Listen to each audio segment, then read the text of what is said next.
पुओ बोपा को तू ता कर भारी जोग्यता कोई संस्कार अछि बापा मु तते गोटे बाड़ीबी नाही नाही बाड़ा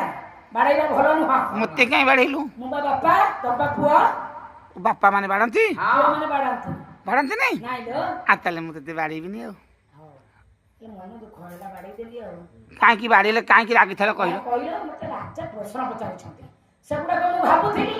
सेई समय तमे बापा बापा डाके मुंड किछ काम गला न बाड़ाई देली आ मुंड टिनाडा ठीक बाड़ी दी ओहो एई कथा हां प्रश्नर उत्तर कहूना प्रश्न पचारना मु उत्तर कहि देबी कोन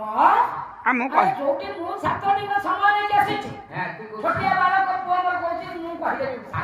काई न कहि पारि बापा कहूना कोन के केमिति तम कहि दबो अच्छा कुमार संभव की लिखितले कालिदास रघुवंश कालिदास मेघदूत कालिदास अच्छा कालिदास तो महामूर्ख माँ को आशीर्वाद पंडित होते सी लिखिले कहीं बापा तो लिखी ना जो प्रश्नर उत्तर तुम न दे पार तुम पुआ है मुझे दे पारि कालिदास बापा जमी काव्य न लिखि पाइले कालिदास लिखिले माँ को आशीर्वाद लिखि पारि तो तमे सेमिति कहूच जो कथार उत्तर तुम मो बापा न दे पारि